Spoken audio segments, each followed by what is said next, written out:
आइए बात करते हैं सवाल नंबर 28। ब्याज की किस वार्षिक दर से कोई धन 15 वर्ष में दोगुना हो जाएगा। मतलब आपसे पूछा क्या है, ब्याज की किस दर से कोई धन 15 वर्ष में दोगुना हो जाएगा। दर आपसे पूछी गई है, बताओ ऐसे सवाल आपने करे नहीं करे। नहीं करे तो देख लीजिए, वो आपसे कह रहा है ब्याज की किस दर से कोई धन P है, कितना हो गया 2P हो गया, कितने वर्ष में बताओ, कितने वर्ष में, 15 वर्ष में। कितने वर्ष में, 15 वर्ष में। तो T बराबर कितना हो गया 15। आपसे पूछा क्या है, रेट पूछा है। क्या पूछा है, रेट पूछा है। अच्छा एक बात बताओ, P रुपये की धनराशि 2P हो गई तो ऐसा ही कितना आया बताओ, ऐसा ही कितना आया। तो आप कहोगे सर अमाउंट में से प्रिंसिपल घटा दीजिए, तो आप कहोगे सर P रुपये आ गया। P रुपये का कितना आ गया, ब्याज आ गया। अब आप अच्छी तरह से जानते हैं सर ऐसा ही बराबर PRT/100 होता है, PRT/100 होता है। ऐसा ही कितना है, P कितने रुपए पर, P रुपये पर। R कितनी है बताओ, R कितनी है, R फाइंड आउट करनी है। कितने वर्ष में, 15 वर्ष में, अपॉन 100। P से P है ना, 5 दिया 15, 5 से 20 बार। तो अब एक बात बताओ, रेट कितनी आ गई, रेट कितने आ गए 20, ये इधर की साइड जाएगा 20 अपॉन 3%। इसे आप फ्रैक्शन में लिखोगे तो कितना है बताओ, फ्रैक्शन में लिखोगे तो 3 × 18 और 2 3 6 से ही 2/3%, 6 से ही 2/3%। क्लियर। उम्मीद करता हूँ कि आपने जितनी भी पुरानी वीडियो सभी देख ली होंगी, अगर नहीं देखी हैं तो देख लीजिए, जिससे कि आपका कंसेप्ट क्लियर हो जाए। देखो, और पार्ट 1 जरूर देखना, क्योंकि जब तक पार्ट 1 नहीं देखोगे जब तक कंसेप्ट क्लियर होने वाला नहीं है। अब देखो अगले सवाल में क्या दिया हुआ है, वह धन कौन सा है जिस पर 5% वार्षिक दर से एक दिन का साधारण ब्याज कितना होना चाहिए, 1 रुपये होना चाहिए। बताओ, रेट ऑफ इंटरेस्ट आपको पता ही है कितना दिया हुआ है, rate of interest, rate of interest कितना दिया हुआ है 5% है ना। इंटरेस्ट, रेट ऑफ इंटरेस्ट कितना है 5%। देखिए रेट ऑफ इंटरेस्ट कितना दिया हुआ है 5 रुपये। साधारण ब्याज कितना करवा रहा वो आपसे कह रहा है एक दिन में 1 रुपये हो जाए, एक दिन में 1 रुपये हो जाए। टाइम भी कितना दिया हुआ है, टाइम भी कितना दिया हुआ है 8 डेज। अच्छा एक बात बताओ, फॉर्मेट आपको पता ही है क्या, बताओ SI बराबर PRT/100। वो आपसे कह रहा है 1 रुपये का ब्याज मिले कितने रुपये पर, कितने रुपये पर। भाई यही तो फाइंड आउट करना है, कितने रुपये पर। P 5% की रेट से कितने दिन में, एक दिन में। एक दिन को ईयर में चेंज करेंगे, कितने का डिवाइड करोगे 365 का है ना, इंटू 100। ठीक है, 5 से कितनी बार जाएंगे, 5 7 35, 5 दिया 15 और 73 इंटू 100 कितना होगा। P बराबर, भाई इसका इसमें मल्टीप्लाई होगा कितना होगा 7300। कितना आ गया 7300 रुपये है ना। प्रिंसिपल कितना आया 7300 रुपये। चेक कर लेते हैं आंसर है या नहीं है। आंसर कितना है C। क्लियर हो गया होगा। सवाल नंबर 30 को देखेंगे। सवाल नंबर 30 क्या कह रहा भाई, देखो एक व्यक्ति ने 25,300 रुपये को अपने 3 पुत्रों में ABC इस प्रकार वितरित किया गया कि साधारण ब्याज की 10% वार्षिक दर से, साधारण ब्याज की 10% वार्षिक ब्याज की दर से 2 वर्ष 3 वर्ष 4 वर्ष के लिए मेजधन एक समान हो। एक का भाग बताओ। देखो टोटल रुपए कितने हैं, टोटल रुपए कितने बताएगा कोई।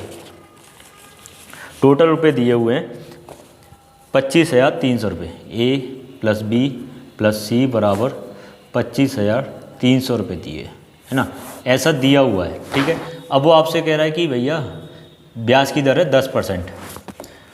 ब्याज की दर कितनी दी हुई है 10%, मतलब 10% पहले व्यक्ति को, 10% दूसरे व्यक्ति को। इसके पास जो थे हमारे ये 2 वर्ष के लिए, 3 वर्ष के लिए, 4 वर्ष के लिए, ऐसी तो बात हो रही है 2 वर्ष 3 वर्ष 4 वर्ष। ये था हमारा A, ये था B, ये था C। मतलब A को 2 वर्ष के लिए 10% वार्षिक ब्याज की दर से, B को 3 वर्ष के लिए 10% वार्षिक ब्याज की दर से, C को 4 वर्ष के लिए 10% वार्षिक ब्याज की दर पर पैसा दिया गया। अब वो कह रहा है कि समय सीमा जो समापन हुआ है इसके बाद ना बराबर रुपये का मिश्रण प्राप्त हो, है ना। अब सवाल को समझेंगे, सवाल को समझेंगे। अब देखो मिश्रण कब निकलेगा, जब हमारे पास कोई ना कोई प्रिंसिपल होगा। मैंने मान लिया प्रिंसिपल दिया हुआ है A, B और C, 100% मान लिया। क्या मान लिया 100%। इसके पास भी 100%, और इसके पास भी 100% है। ये मैंने क्या माना, प्रिंसिपल माना है। अब ज़रूरी नहीं है कि ये बराबर बराबर है, भाई 100% मान के चलो इसके 4000 रुपये हैं तो ये अपने आप में 100%, इसके पास 5000 रुपये, ये भी अपने आप में 100%, इसके पास 6000 रुपये, ये भी अपने आप में 100% है। तो तीनों की परसेंटेज मैंने 100 मान ली, ठीक है। अब मैं निकाल रहा हूँ SI।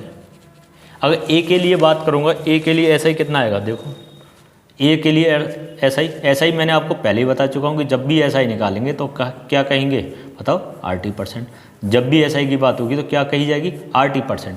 SI हमेशा RT% के क्या होता है, बराबर होता है। अगर इसका RT% निकालोगे तो कितना आएगा, 10 दूनी 20%, ये कितना आ गया 20%। भाई इसका RT% कितना आया तो आपको होगा 30%, कितना आ गया 30%।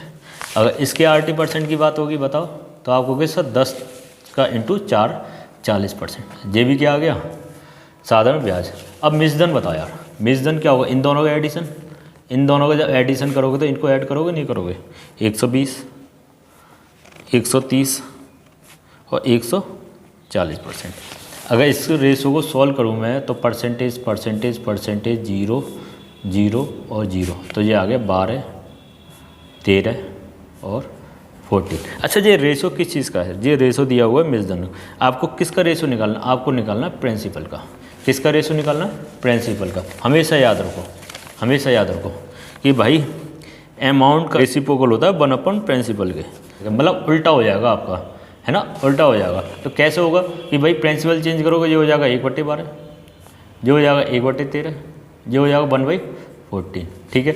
अब यहाँ पे एलसीएम लोगे तो कैसे लोगे भाई बताओ, या तो आप इनको हाइड कर दीजिए तो 13 × 14 अब यहाँ लिख दीजिए, है ना, या इसे हाइड कर दीजिए, अब इनका मल्टीप्लाई कर दीजिए, और यहाँ पर हाइड कर दीजिए, इन दोनों को मल्टीप्लाई कर दीजिए, या फिर इसका एलसीएम ले लीजिए। 13 12 और 14 का एलसीएम कितना आएगा, देखो इधर ले लेते हैं, 13 12 14, 2 6 12 13 7, ठीक है। अब तो कोई नंबर कट नहीं रहा, तो इसका आंसर एलसीएम कितना है, 2 6 12 12 7 84 84 × 13, बताओ 2 6 12 12 7 84 13 84 × 13, 13 4 52, हासिल हो गए 5, 13 8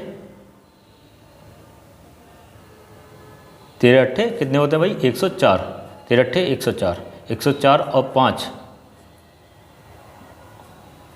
109, कितना आ गया 109। एलसीएम कितना है 1092। अब देखो 1092 का आप यहाँ मल्टीप्लाई करोगे, 1092 का आप यहाँ मल्टीप्लाई करोगे, 1092 का आप यहाँ मल्टीप्लाई करोगे। अब इसका आप डिवाइड करोगे तो आपको कितना मिलेगा, 13 नंबर 108 बचा 1, 13 एकम 13, 91 यहाँ आ गया आपके पास। 13 से आप इसे डिवाइड करोगे, है ना, 13 8 कितने होते हैं बताओ, 104, 13 8 104 कितने बचे 5, 13 4 52, ठीक है। 14 का इसमें डिवाइड करो, 14 का डिवाइड करेंगे तो 14 7 कितने होते हैं 98, 98 इसमें से माइनस हुए तो आपको बचे 11 112, 14 7 98, ठीक है। अब 12 और 14 8 112, ये आपका रेशो आ गया। इनका एडिशन आपको गिवन है, कितने क्या गिवन है, एडिशन गिवन है, तो आप इनको ऐड कर लीजिए, 1 2 3 3 और 8 11, ठीक है, हासिल लगे 1 9 और 8 17 17 और 7 24 और 1 25, ठीक है। प्रिंसिपल का एडिशन कितना है, इतना, लेकिन इतना थोड़ी ना दिया हुआ, दिया कितना, देखो इधर देखो 25,000 2,53,000 2,53,000। क्या एडिशन गलत किया है क्या मैंने,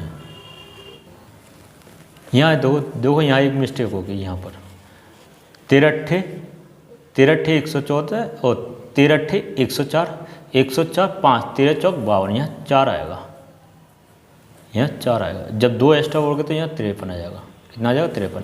अब 253 में कितने की यूनिट का मल्टीप्लाई होगा भाई, 253 कितने का मल्टीप्लाई करूँ आपको ये मिल जाए, आपको सर 1000 का, भाई 1000 का यहाँ मल्टीप्लाई होगा, बताओ तो कितने रुपए आ गए 91,000।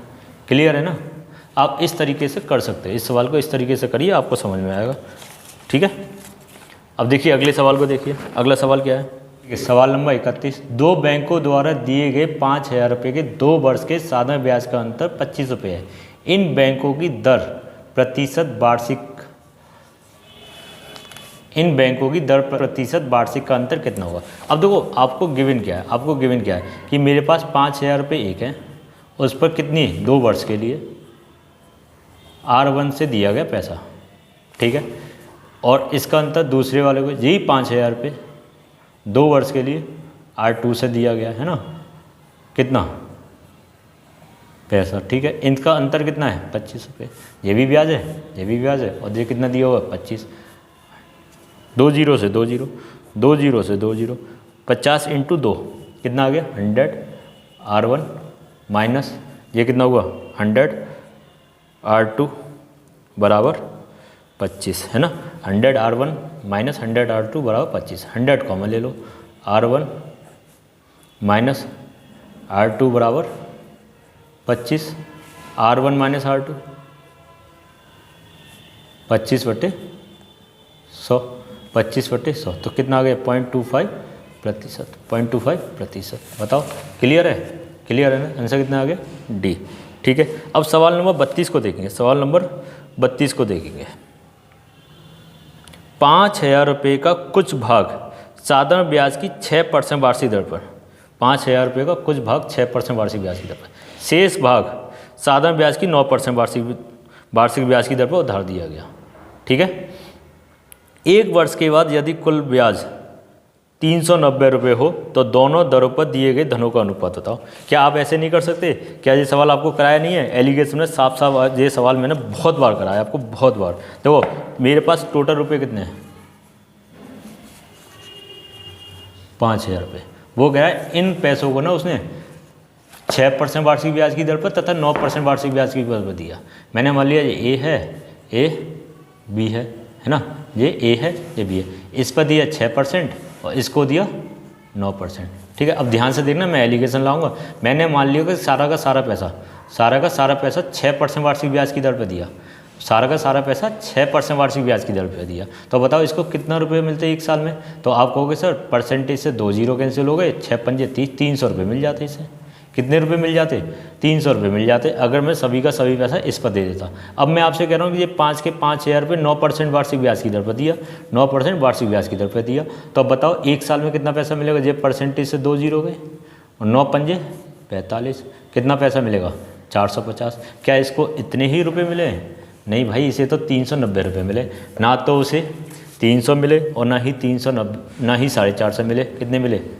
390। आपसे तो पूछा है भाई धनराशि का। अब जो आपको रेशो मिलेगा किसका मिलेगा? प्रिंसिपल का मिलेगा। किसका मिलेगा? प्रिंसिपल का मिलेगा। तो देखो 300 और 390 का डिफरेंस, 390 में से 300 घटा दीजिए, यहाँ पे आ गए 90। मतलब बड़े में से छोटी वाली डिजिट घटानी है आपको। 450 में से 390 गए तो कितने बचे? 60। कितने बचे? 60। क्लियर? कितने बचे? 60। अगर मैं आपसे कहूँ कि भाई इसके रेशो की बताओ तो 0 से 0, 2 3 6 है ना, और मतलब 3 दूनी 6 और 3 3 9। कितना आंसर आ गया? 2:3। आपसे यही पूछा है कि धनराशि का रेशो बता दो, तो आप कहोगे सर 2:3। क्लियर? आई होप आपको सवाल समझ में आ रहे होंगे। अगर नहीं आ रहे तो सवाल नंबर आप 1 से देखिए, है ना, इंट्रोडक्शन की वीडियो देखिए और पूरी वीडियो देखिए। अगली एक नई वीडियो के साथ बहुत जल्दी मुलाकात करेंगे। जब तक के लिए हंसते रहिए, मुस्कुराते रहिए और वीडियो देखते रहिए।